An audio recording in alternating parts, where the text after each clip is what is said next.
First of all, happy holidays. Thank all of you for coming out.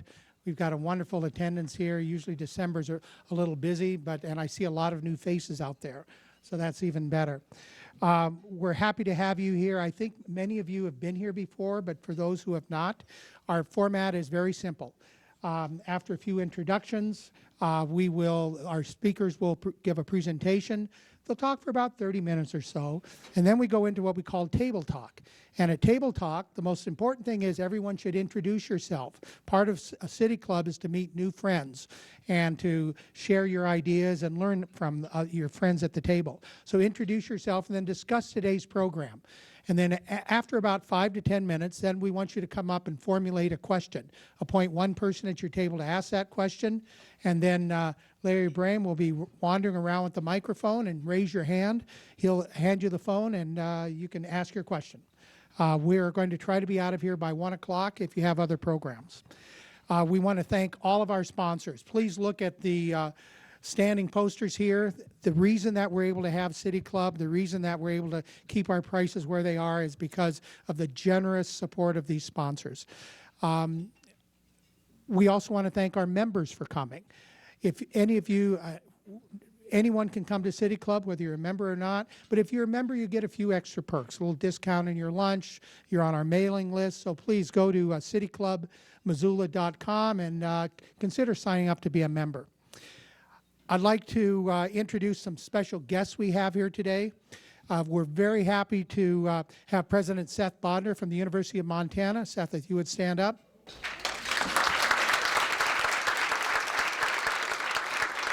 And his communications director, Paula Short. Paula, good to see you again. Just so you know, Seth just got in last night. This is his first stop after arriving in Missoula. And we were chatting with him. One of the things we're sort of excited about is that this is probably the first time in the history of the President's House that there have been young children. And so Seth brings a lot of new ideas and a lot of interesting things that's going to happen for the university, and we're appreciative that you're going to be here for us. Now I'd like to turn this over to Susan Hay-Patrick to introduce today's program.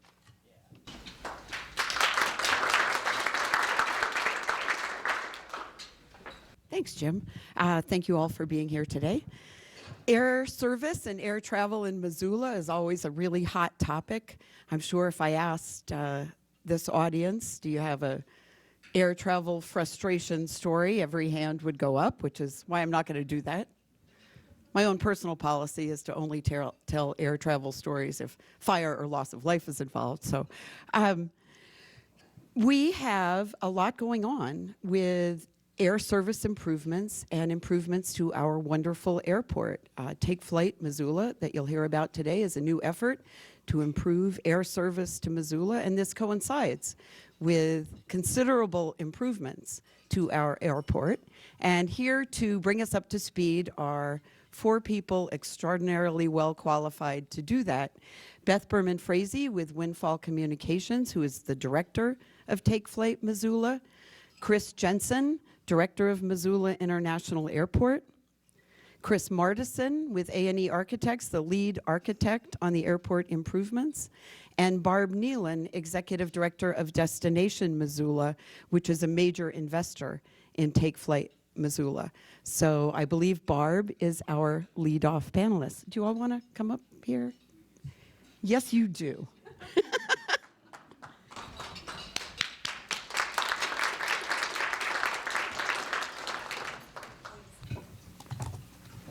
So good morning. I'm your surprise speaker. Are these on? Yeah. And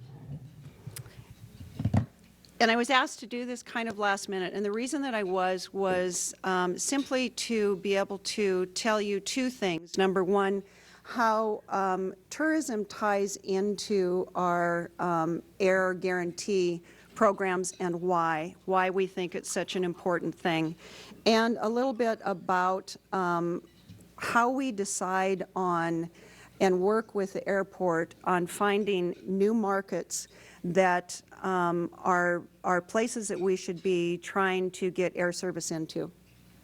So I've only got 3 slides. I'm going to be really fast. But tourism is a major market in Missoula. Out of the, what do we have, 12.4 million people who come into this state every year, 4.5% of them, 4.5 million of them, I'm sorry, actually come through Missoula on a yearly basis. So it's a really large number of people who actually do visit Missoula. And so it is one of our big industries. When we are looking at, we track everything that we do when we're marketing, because that's what our job is to market this city to the outside world, to bring in leisure travelers or conventions, large new events, those types of things. And so kind of quickly, this slide that you're seeing here is kind of geographically how we do that. And really it is our direct flight markets and our drive markets that we really hit heavily. But in the process of doing that, what we do is we do it through our social media, through our websites, through print advertising, and we track every single thing that we do, okay? The most accurate ways to be able to track are through our website and then our call center. So Windfall Studios, where Beth works, is our call center too, and they track this information for us. So anybody who either online wants to talk to us or picks up a telephone and wants to talk to us goes through them. And it's a very accurate way of being able to tell their interest level and where they are in the pipeline as far as coming to Missoula. So our website last year, these are just statistics from this last fiscal year for us. We have over 664,000 people who come into that website on an annual basis, on a yearly basis, which was up quite significantly this prior year. But what is interesting for the airport and what we start watching is where's that traffic coming from? What are the top 5 markets that traffic is coming from? And you can see kind of where they are, and you can see how they correlate to the direct flights that we have. Now, as you all know, Texas, of course, is one of the places that we're very interested in and have been trying to entice an airline into getting Texas service for us. Texas, out of our website, from the end of the year statistics, was number 4 as far as our website went. Then if you look at the call center, and now these are actually people who are contacting us, so they've gone from the step of just researching to the step of picking up the phone or contacting us online and talking to us. These are the statistics that you look at. Texas has moved up into number 3 of the people who actually are making that step. And once they've made that step, it's almost a given that those people are going to come, or they won't do that. You know, they're not just looking around anymore, they're really inquiring into someplace, and that's their next step. And so when you look at this, I got some statistics from Windfall between these statistics and where we are right now, which our fiscal year was ended in June, so about 6 months. Texas is now the number 2 inquiry state as of November. So they've moved up once again in the line. They have, in the online engagements over the last 4 years, Texas has moved up 325% in our stats. It's incredible. And they stay there.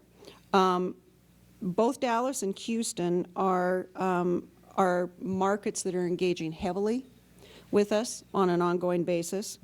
And their interest, Texas interest is not, you know, we get a lot of people who are interested in this area in the summertime, which is our peak time, which is really not when we need people coming in here. The interesting thing about Texans is that they are interested year-round. They're not just looking at us as a summer destination. They want to ski, they want to hunt, they want to fish, they want to do, you know, all of the things that we can do year-round. And the last statistic I'm going to leave you with is that we send, on a monthly basis, over 2,000 of our visitor guides just into those 2 cities. That's the kind of interest that we've got coming out of Texas. Now, how does that translate and why is that important? It translates into letting the airport know that this is a hot market and someplace where people are really interested. But it also becomes very apparent to us as the Tourism Business Improvement District that it's important that we support air guarantees in this community. We are the largest contributor to Take Flight Missoula. We actually helped establish it. To date, we have contributed over $200,000 in establishing Take Flight and in-flight guarantees. And it's important, and you will see why with the rest of these people. So thank you very much, and I'm going to turn you over to the two Crises.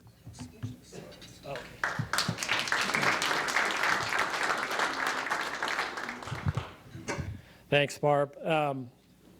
So we're going to do a little technical swap here on our presentations.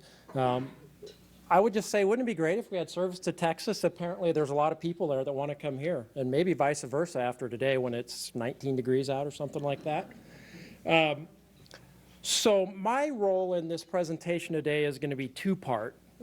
First is to tell you a little bit about the terminal project. Barb kind of illustrated why we need a new terminal, because we have a lot of people that are using our facility, and we've seen a lot of growth. So I'm going to start briefly describing to you why we think we need a new facility, and then I'm going to turn it over to Cris Martison, the other Cris, and then I'll come back up and talk a little more about air service after that. So this is why we need a new terminal. The first, and I want to know, anybody in the room, 1948, remember the first piece of the terminal? Was anybody here for that? I'm going to say no. Nice try, though. Either that or you've aged really well. But truly, the first piece of the terminal was built in 1948. It's been expanded 11 different times over the course of its existence.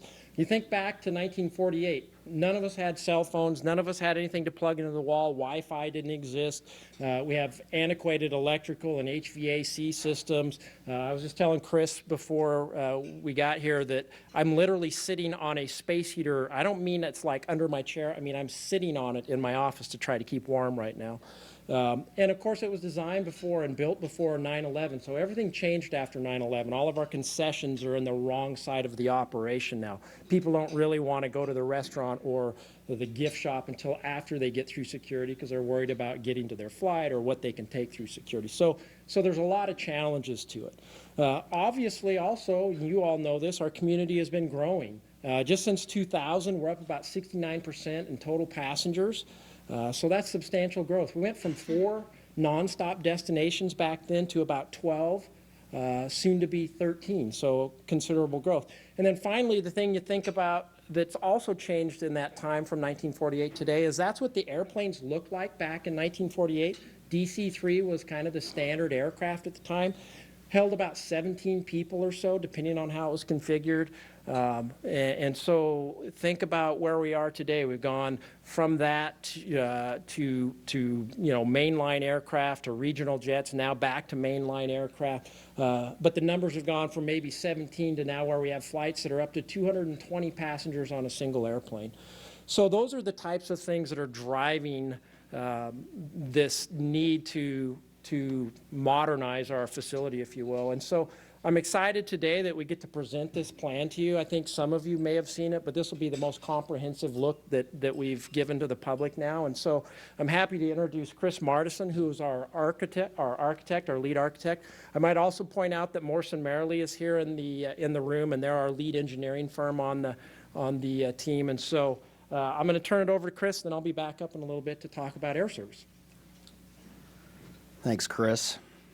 I'll move this so I don't knock that over.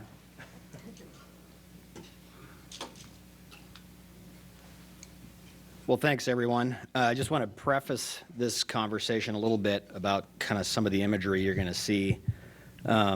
We're at the stage right now in the design where this is called the schematic design level. It's roughly about 35% of where you would be in the typical design process.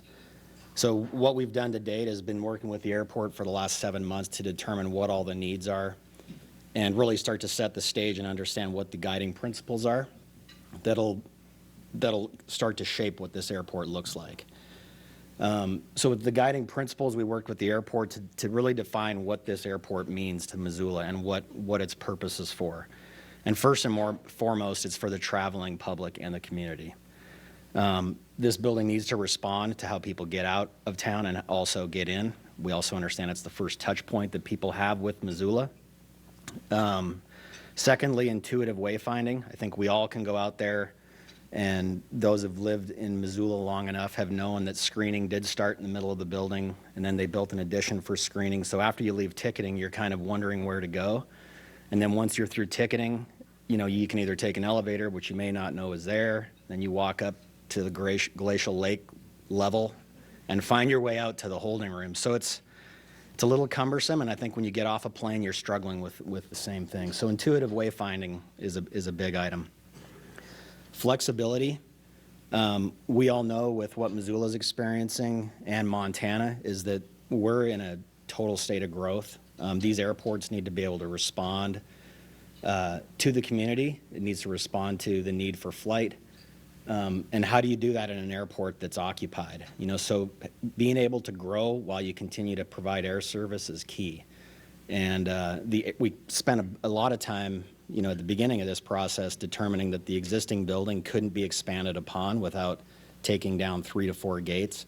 So this plan that we've embarked on is really an effort to keep the existing airport going while it's being replaced. Another guiding principle is environmentally responsible. I mean, we know the challenges with heating and cooling, and then the ongoing costs of operating a facility like this is huge. So understanding what those materials are and how to set this building up for success for the next 50 years. Some of the more touchy-feely things going forward that we find critical is to be warm and inviting. Take advantage of the views. I think when passengers first land here, what they experience is very enclosed, it's very dark, and you really don't get connected with the community until you step outside. So we found that as being critical. I think reflecting on the local geography and what Missoula offers, take a look at its history, its heritage, where we've all come from. I think those cues could be picked up in a new facility. And then also just reflect Missoula as a culture, and who are we? What are we? And this is really the first opportunity to show people that come here first and foremost who we are as a community. And I think it's an amazing opportunity we'll be moving forward with here in the near future. So these are some of the schematic design images. We'll kind of quickly move through these. And really to kind of set off the tone and the feel of this building is really to try to connect to nature.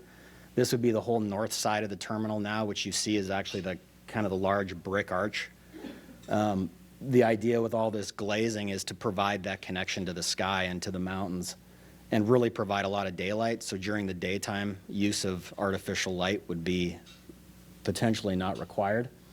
The first point you would arrive, the loop road would continue to stay as one-way traffic. When you first arrive and drop passengers off, they would go into screening at this point, and then arrivals would be down at that far end.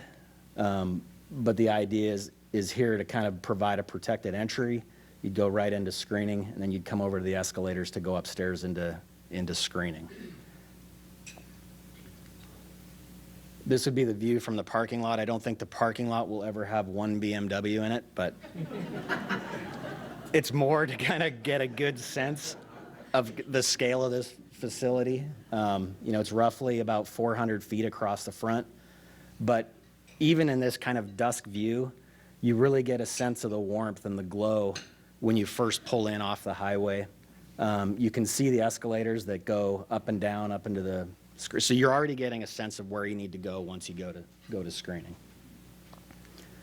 This would be more of a night image, so this glow would start to resonate and this building would act like a lantern. Then kind of more of a view from the arrival side. We're kind of proposing a composite panel, some views from the upper floors that would look towards Mount Sentinel and Mount Jumbo, the escalator coming down from the hold rooms. And obviously this would be the interior of one of the hold room spaces. This would be in phase 1 of construction, so this would be looking down the concourse. There'd be 4 gates on this side. Right here in front would be more of a community room where there'd be a fireplace. There would be a connection to an outdoor deck, much like there is today, but a much bigger deck. we're spending close attention to post-security concessions. So instead of having to, eat before you go through screening, there's going to be multiple options for post-security screening or post-security concessions. Just another view of that. One thing we worked through that I think was kind of lost after post 9/11 was the ability for public to come out and experience air travel. If you have small kids and you come out to the airport, where people get on and off planes is really limited because of the security issues. With this project and where we've positioned the admin offices up on 3rd floor, we've actually created space and a lounge for, meet and greeters that are waiting for people to land, but they could actually look across the entire airfield and see loved ones land or take off. So I think it's going to be pretty unique. I think there's only one other airport in the country that has a viewing area like this, which is JFK. This would be looking down the phase 2 expansion, some additional gates. If you could imagine the front of this building being cut off where we saw the glass, this is kind of a glimpse inside. This would be ticketing down below with kind of a high 2-story volume in front. You'd proceed up the escalator into screening, and behind this wall is where you'd see all the TSA agents and the screening lines. Straight through there would take you to the hold rooms. So passengers coming off planes would come out to the front of the glass and come down into bag claim. So wayfinding through ticketing all the way through bag claim is very clear and very responsive to the form of the building. These are some of the ideas we have for materiality. In the front of the building for some of that evening or morning sun would be some wood sunshades, possibly some board form concrete. These begin to talk about the textural qualities in and around our environment. I think the connection to wood and the industry that's been here over the century is really important. And then also kind of the mass or scale or mass and quality of the elements in the arrival side really hone on for durability and the connection to ground. This would be a cross section of the building looking through kind of this front of the building, public area, and then down through screening. This would be all the hold room functions. And again, a lot of use of wood, and then these curtain wall systems for views out. This is kind of a high-level plan of how the terminal sits today. This, of course, is the footprint of the new building. And the existing building actually sits underneath that, and I'll show you a little later how that's going to be accomplished. This is the proposed new drop-off road that comes around. Presently, we come in right now down the center and loop this way. So expanded parking, I think you've probably noticed where some of these hangars have been taken down over the last couple of years. It's kind of freeing up space to provide expanded parking capacity. So I'm going to walk us through the plans a little bit. They'll be kind of high level, so we're not going to get into the specifics of every room, but this building will have a basement. This is where a lot of the mechanical and service functions will live. There will also be a loading dock for supplies, so we won't have deliveries coming into the front of the building. We've separated that. Deliveries will come in, they'll get stored.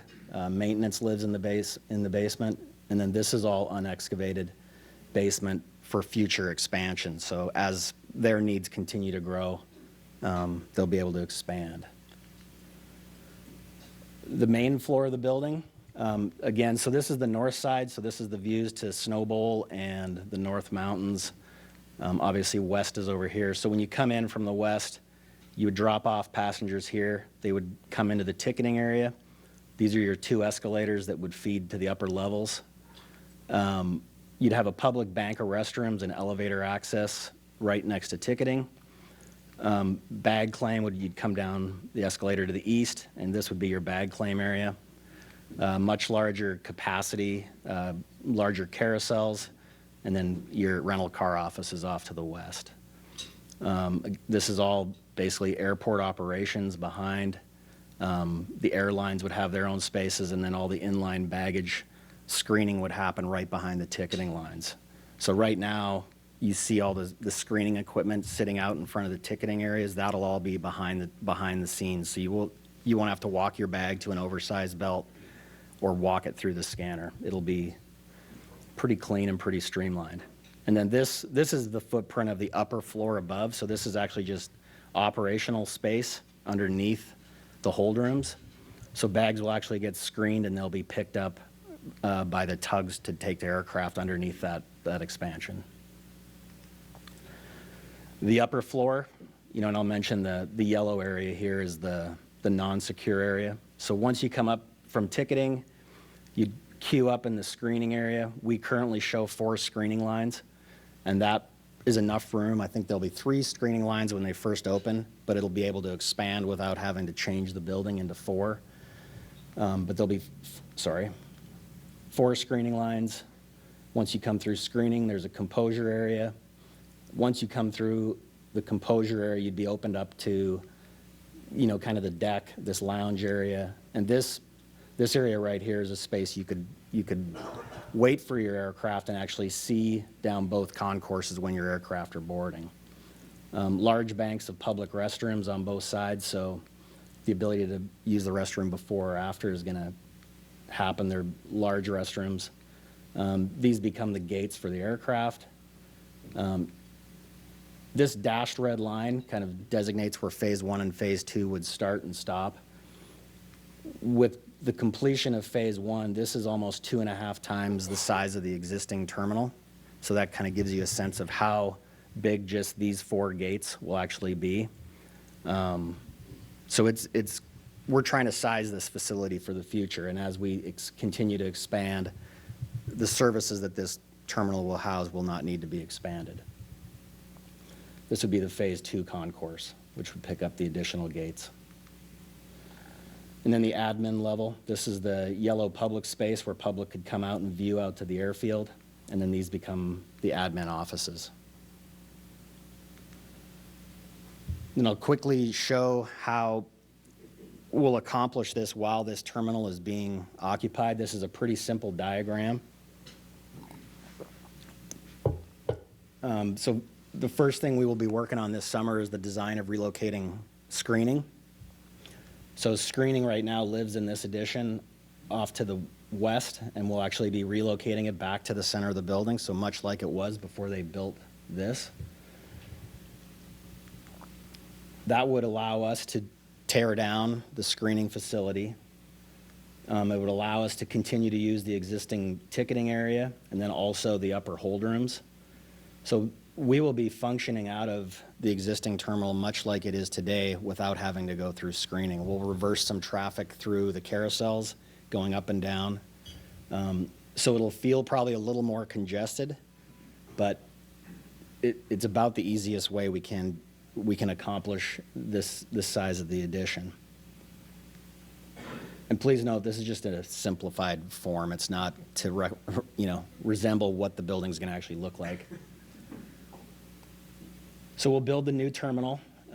This will actually, we'll be able to close the doors one day here and open the doors the next. So this will actually be a functioning 4-gate terminal. We would then maintain the existing bag claim area, and there'll be a temporary tunnel of some description that would connect that. So we'd be able to come in and demolish, what would be left of the old terminal. We would then build the new bag claim area, the balance of the front of the building, and then also the additional gates off the back. Once that's complete and ready to move into, that piece would go away, and we would be left with an 8-gate terminal. And then the next 2 phases simply show how this building can be continued to expand without shutting down operations. So ticketing could grow, bag claim, and then further gates could be added on relatively easily. And Phase 7, we've talked about, what do we do 30 years from now? Well, we can continue to grow the concourse out on the air side. We could add a parking garage here and look at connections from, parking close to the building right in to the terminal for business travelers. But this can continue to grow. So this plan is to try and set this terminal up for success. And I think we're going to roll back into your slides now.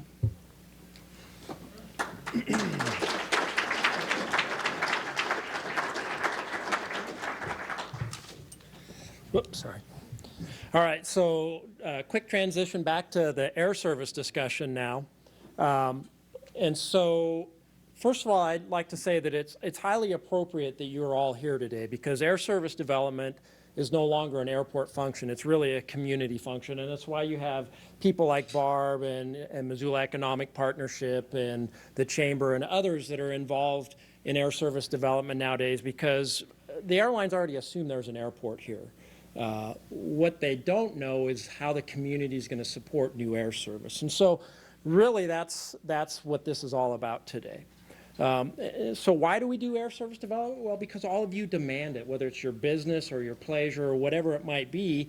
We all want to experience the world, and we want the world to experience Missoula, right? So it's that connection point to the rest of the world, whether it's coming to us or going out. I talk a little bit about air service in the good old days. In the good old days, I went to Chicago. I sat down with United Airlines and said, hey, we think you should fly Missoula-Chicago nonstop because the numbers tell us that it's going to work. 2 weeks later, they announced it. It was that simple. That was 8 years ago. That's how we did it. In that amount of time, so 8 years to today, it's changed completely. Now we find ourselves in a position of bidding, essentially, against all of the other communities in the United States that also want service. Airlines have a limited number of assets they can apply to the market. And so that means that now we have to put together incentive packages. And so really that's a lot of what you'll hear, and Beth will come up and talk a little bit more about in just a minute. But it's a completely different game than it used to be. So the airlines are much more focused on you all now and a lot less focused on the airport.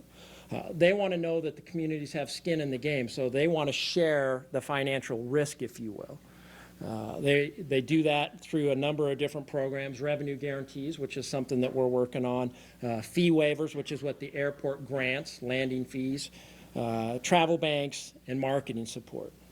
And so finally, I should have pointed out that in the good old days, the airlines as a whole lost money as a group. And you think about all the airlines that used to exist that no longer exist. Does anybody remember Pan Am or Eastern or People's Express, or the list goes on and on and on? Literally hundreds of airlines that went bankrupt and no longer exist today, to where we are now, where we have really 3 legacy carriers and a number of other carriers. But as a whole now, the industry makes money. So there are, I would assume, positive changes.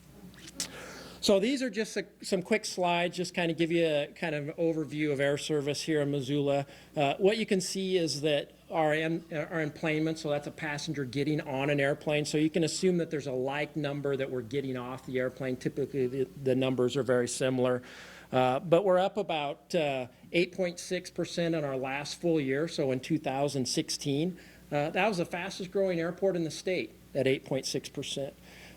Since 2000, I already told you, we had about almost 70% increase in enplanements. We have a $5.42 cost per enplaned passenger, so that's what we call CPE. And what that means is that's what it costs the airline, their fixed cost to operate at our airport. And that is actually about half of the national average. So that national average is somewhere north of $10 per enplanement. And so that makes us competitive because the airlines are interested, of course, in their cost to operate in our market. And then the other thing that works to our advantage is that we have the highest load factor in the state of Montana right now at about almost 85%. So that means, and you all know this to be true if you've flown recently, there are no empty seats, right? When's the last time you sat on an airplane and had a vacant seat next to you? It just doesn't happen anymore. And so you can kind of see we did a little comparison for you to look at here. Supposedly I have a laser pointer on here.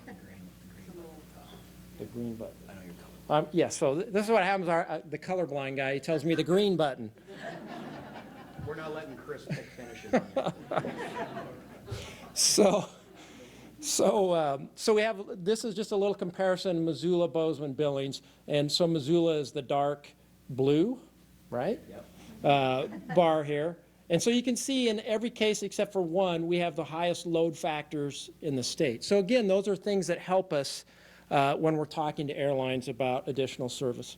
So this just kind of represents graphically our current markets where we have nonstop service to. And what you can see is, of course, there's a big hole in kind of the southern central U.S. And so that's one of the reasons you hear us talk about, Texas in particular as a place that we'd like to see service. I also put in here, just for comparison's sake, the one southern market that we do have, Atlanta, when it's operational during the summer, runs very high load factors, 90 to 95%. So again, that's something the airlines are very interested in. I'm not going to make you read through this, but this basically tells us how many passengers today with no direct service between Missoula and Texas are actually flying. So you can see today we already have, 60 passengers a day, and that's not including that's just O&D, or what we call origination and destination passengers. So that means people that are flying from Missoula to Texas. They're not going beyond Texas. So there's a whole nother group of people that are getting off the airplane in Dallas or Houston and then getting on another airplane to fly on to New Orleans or South America or some other place. So there's a lot of people. That's the point of this slide. Again, this is another one I'm not going to make you read, but this is something you all likely know. I'll help you here. So this shows 2015, 16, 17 airfares. And what this represents in Missoula is this bar, I think it's green, I've been told, is what our average airfare is in Missoula. And you have this GEG of Spokane, Billings, Bozeman, Great Falls, Kalispell, and Helena. And so what you see is back in 2015, we were at $424 for a one-way fare. You look now, in 2016, we're at $396. And you come down here for the second quarter of 2017, we're at $409. What you should notice is that in general, Spokane is a little cheaper, and we're generally cheaper than everybody else in the state except for Great Falls for a period of time. That doesn't hold true to the end, because Great Falls actually had a large percentage of their traffic provided by Allegiant and Frontier, so it skewed their numbers just a little bit. So all in all, if you compare us to Billings, Bozeman, if you look at currently Bozeman's 456, Billings is 482, we're at 409. So believe it or not, we're more or less the cheapest airport in the state. And I know for those of you that purchase tickets, that doesn't seem true, but it is in fact.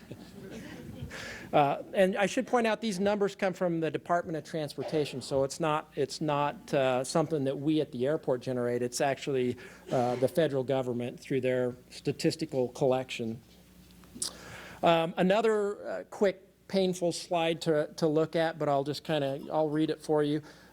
This just represents when American Airlines started in Bozeman in June of 2016. In 3 months, we estimate that passengers saved as a whole, as a group, $168,000. So the competition that entered that market caused airfares to be decreased on average by $22.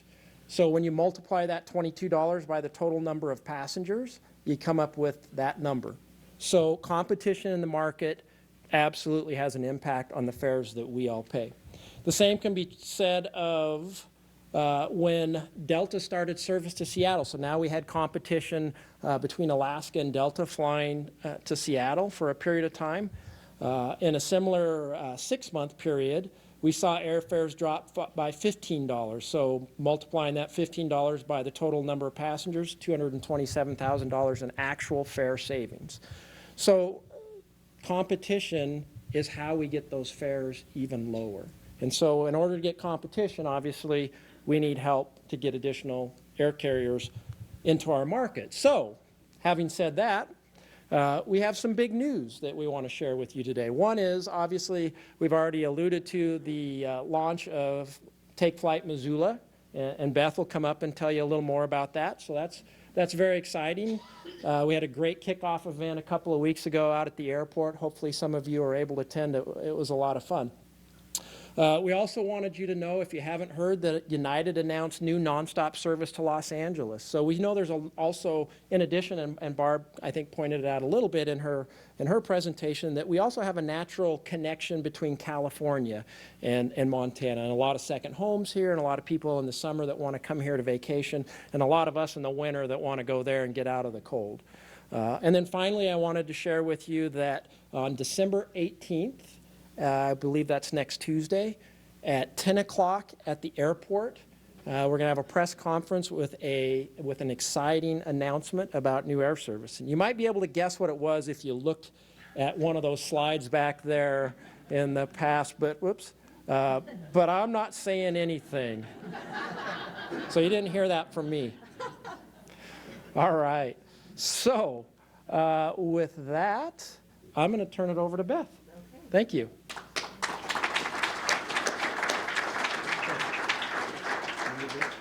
I don't think so. I don't have any slides. I didn't do any slides for you. Cris didn't make them for me.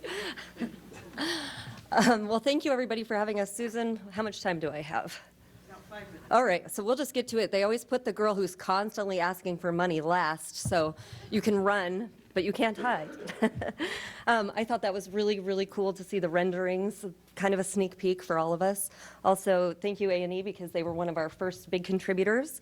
So let's just say, what is an air service revenue guarantee program? That's kind of a mouthful. That's why we rebranded it Take Flight Missoula. And in this new model, which Cris alluded to, airlines are incentivized to bring new or expanded air service into Missoula. And after he gave me the wonderful nighttime reading of the whole FAA handbook, I finally understood completely that this cannot be an airport function. This has to be a community function. And it really should be, because one of the things I heard so many times in Missoula is, gosh, Missoula is such a lovely place to visit, such a wonderful place to live, but it's so hard to get in and out of, or it's expensive to get in and out of. But the point is, we all have to have skin in this game. We do have a $600,000 grant, small air service development grant. In order to actually achieve that $600,000, we need to raise $400,000. We're about halfway there. And we've been doing this through a variety of ways, talking to businesses, talking to corporations, but it really is a community function. No donation is too small, no donation is too large. You'll see some pledge forms around the tables, as well as some brochures and some fact sheets about what this means and how we're doing it. I read through a lot of case studies. Jackson had a big success in using this model. It's also used in Kalispell, Great Falls, Bozeman. I'm sure you read a lot about Bozeman and Billings getting new flights in by using this method.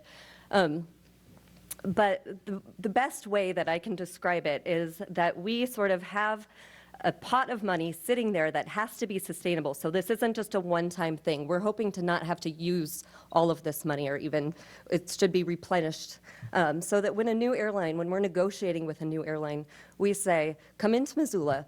We can help you kind of mitigate that risk.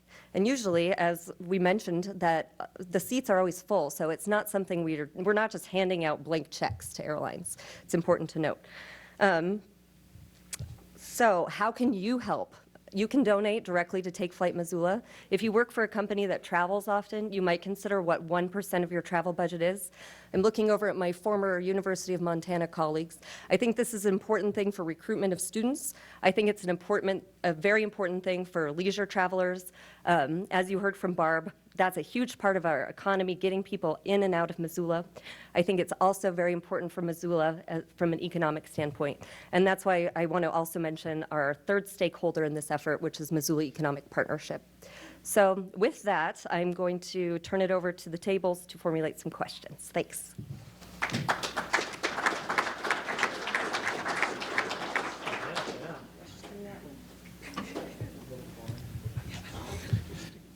Take about 5 to 10 minutes. Number one, introduce yourselves. Find out who your partners are at the table, discuss the program, and then Larry will go around and we'll have questions. Okay, we'll start the questioning now. Whoever has a first question, raise your hand. It's gonna be me, because I have the microphone. And the question was, attention on deck. Maybe it's for Cris. The cost and the source of the money. Oh, that Cris. Okay, both Crises. We're going to point at each other. So the source of the money is multifaceted. So there's federal grants. So when you fly, there's a 7.5% excise tax that goes into the Aviation Trust Fund that we get grants from. There's passenger facility charges, $4.50 when you fly, that go towards capital investment at airports. Airport reserves debt, and then anything you guys want to give us if anybody has a big pocketbook. So those are the primary sources of funding. The cost, we're just at schematic design right now, so it's kind of a little bit of a loose number, but it's in that $65 million range for the first phase. So, but that number, like I said, is very loose at this point. Did that answer your question? Thank you, Cris. Wondering if you could go into the guarantee a little bit further. How long a period is it, and also what are the parameters for determining whether the guarantee actually gets paid out? Okay, me again. So the FAA, Federal Aviation Administration, has guidance that allows the guarantee to go no longer than 2 years. So first answer is 2 years at most. If we were to consume the funds before that 2 years, then it would be once the funds are consumed. So that was your first question. Your second one was, help me? What are the parameters? Oh, how it's spent. Right. And so the way we determine how it's spent is we have a contract with the airline. And basically what it does, it ensures in the startup phase, which traditionally for airlines is not necessarily profitable, but it guarantees that they are profitable in the startup time frame. And so they have things that they consider like the actual fare, ancillary fees like if you want to purchase an upgraded seat or change fees, those types of things. All of those are a credit that we get against that profit margin, if you will. If they don't make that profit margin, that's when the revenue guarantee kicks in to make up the difference. Did that make sense? Okay. So 2 quick questions. A lot of people come to Western Montana for the Western Montana experience. And I realize these are initial drawings, but how much is the Western motif going to be reflected both inside and outside? And the second thing is, what LEED certification are you going to go for? And for solar generation, passive heating, et cetera? Those are great questions. So as Cris said, we're early in the design, 35%. We looked at about 7 different aesthetics for this building. I think we can all sit here and say, oh, what defines Montana? And I think we can think of log cabins. We can think of the very traditional detailing that you'd see maybe even at the Jackson Airport. But Missoula is one of the quickest growing communities in the state. This design reflects, I think, where Montana is going. We have to be respective to the area, and I think bringing in a lot of natural materials inside the building, whether it be stone, whether it be wood, that'll be our connection to nature, and that's what's on the outside. As far as the outside of the building, the materials reflect the ability to last a long time. So a lot of glass, a lot of composite panels, materials that the airport won't have to go back out and stain and sand. So all the wood is kept out of the weather, and all the composite panels are exposed to the weather. So the building is set up to last 50 years before it requires much maintenance at all. Any other question? Oh, LEED certification. We crossed this subject early in the design, and it hasn't been determined yet or not if we're going to actually pursue that. This building, whether it's LEED or not, we'll be pursuing everything we do in the spirit of LEED. I mean, so everything we spec, everything we define as far as daylighting, how we heat and cool the building, we would probably pursue, or we'd probably achieve a LEED Gold, just by doing what we typically prescribe in a building like this. It wasn't on the list as one of our guiding principles. Sustainability was actually down, a couple notches, but sustainability is not lost. I mean, it is very high on the list of what we want to do. So, how the building's positioned in site, the amount of glass is really a function of lowering our needs for electrical power, and then optimizing the envelope and taking advantage of the south sun, to actually heat the building as well. We're still looking at a ground source system, so we'll actually be heating and cooling the building through groundwater. But it'll be a very high level of sustainability that we'll be pursuing.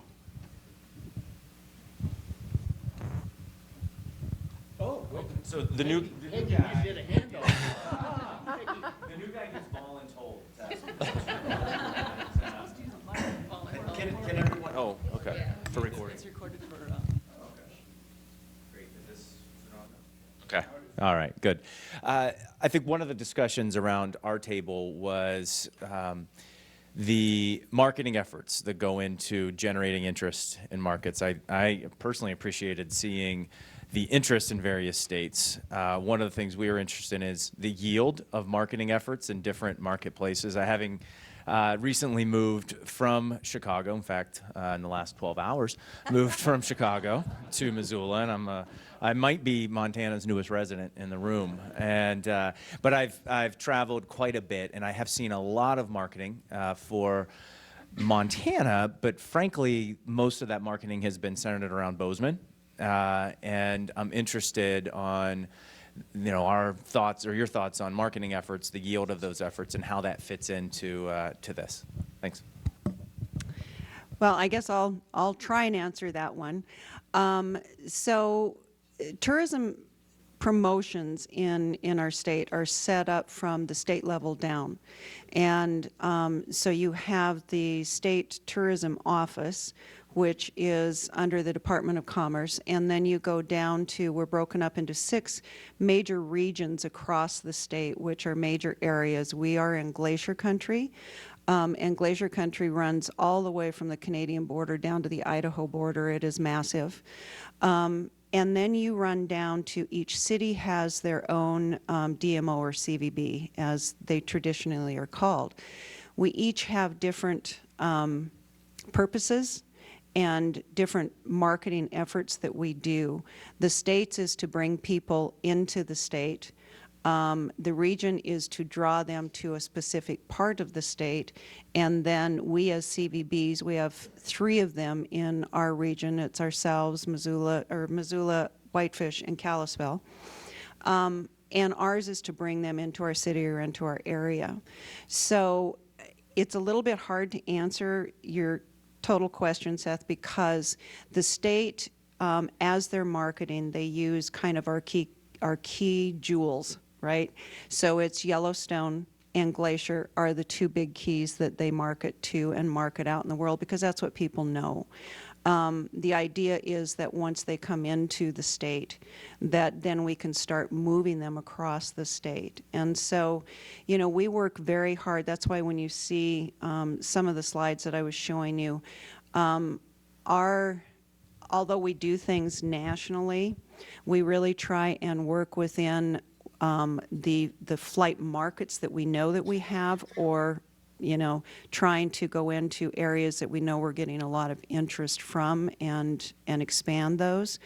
But what you're seeing is really the state level of the tourism promotion and not so much our level. And so ours becomes a little bit more specific to Missoula as you're coming down.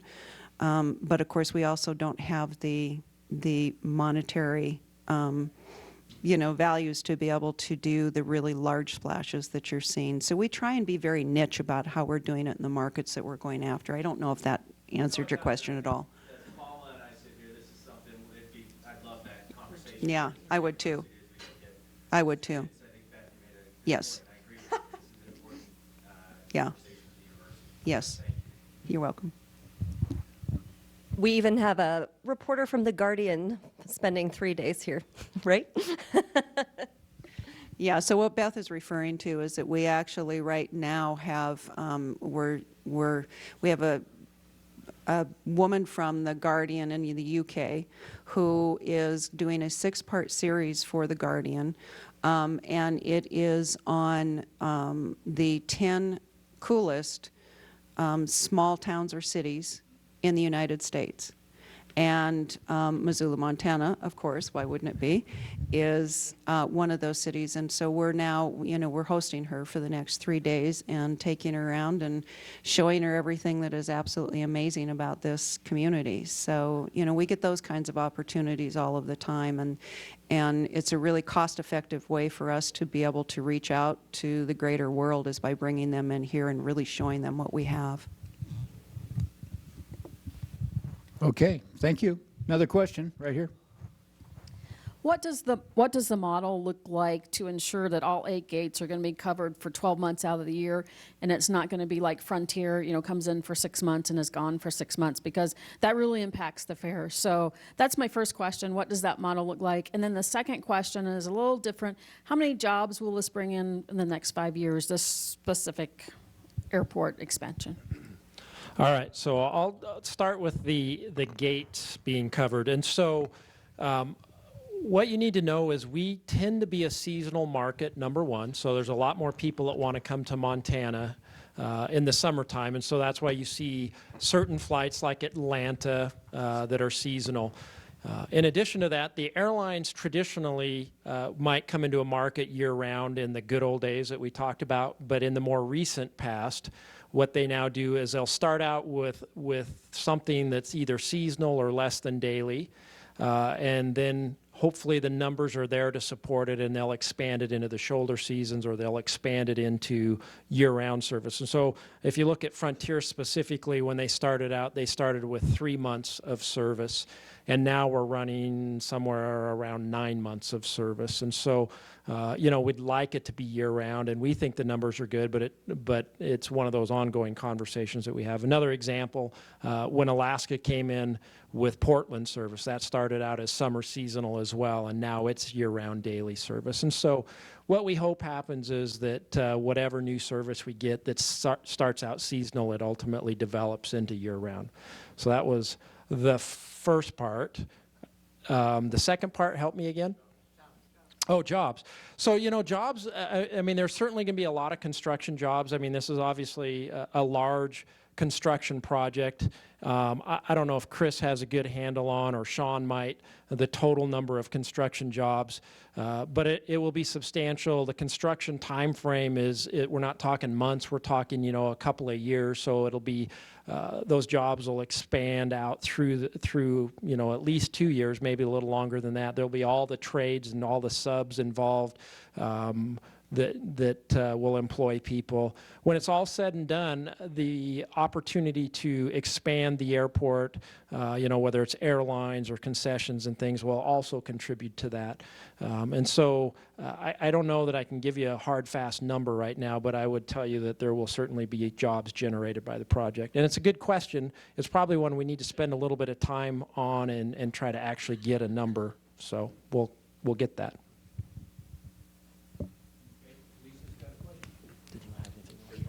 Okay, I actually had 2 questions, one from our table and then one question that I had after we discussed.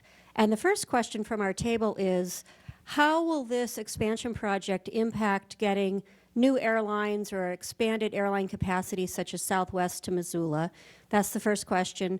And then the second question I had was just, with the scope of this expansion project, how will it impact other users around the airport, for example, the Museum of Mountain Flying or the Smoke Jumper Center? Just curious how the airspace regulations might change to impact some other users. All right, so you're stuck with me again, I'm sorry. So the fact is, today, as we go out and talk to airlines, that we're really in a position of not having sufficient space to allow for additional service. So when we're talking to an airline in Texas that might be interested in flying nonstop to Missoula, one of our greatest challenges today is we don't really have a good gate for them. So we're actually working on, or we have a plan that's kind of a short-term plan to get them into the market. So one of the big benefits of a new terminal would be the ability to actually have some additional gate space. Kind of related to that is the fact that what we've seen over the course of time, if you think back 3 or 4 or 5 years ago, most of our service was on regional jets. We're now in a position where much more of our service is on what we call mainline aircraft, so Airbus A320s or 737-800, 900 series aircraft. And the gate areas were never designed to accommodate those sizes, and so we literally are, at the splitting point. And in fact, for those of you that have been to the airport and experienced our deck, that deck was just a strategy to gain some additional space at the airport for seating when we really needed it in the summertime. It was one of those that, we had to build it fast, and we didn't have a lot of money, and we didn't want to have to heat it or cool it, and so we built a deck. It turns out now it's one of our most popular features, and maybe much to Chris's dismay, it now has been incorporated into our new facility, or it will be incorporated. So it might be the nicest deck that he's ever designed. Your second question was? How will it impact the other users in the area? Oh, right. So the Museum of Mountain Flying or Smoke Jumpers or Neptune, Minuteman.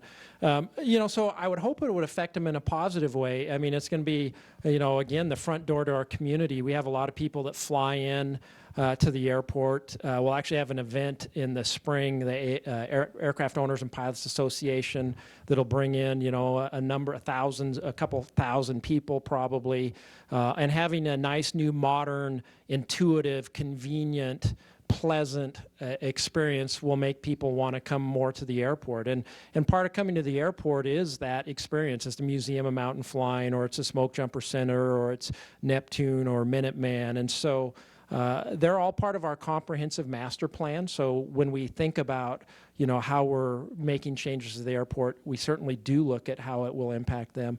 And I can tell you that my belief is that it only benefits them. Thank you. I believe we've run out of time. Yeah, let's stop. Are there any last questions? Any more questions? Okay, let's do it. That'll be it. Thank you. Thank you. Thank you for taking the time. We appreciate it. President Bodner, thank you very much for coming. We appreciated your attendance here, and we will see you all next month, and we will be discussing the 10-year plan for homelessness in Montana.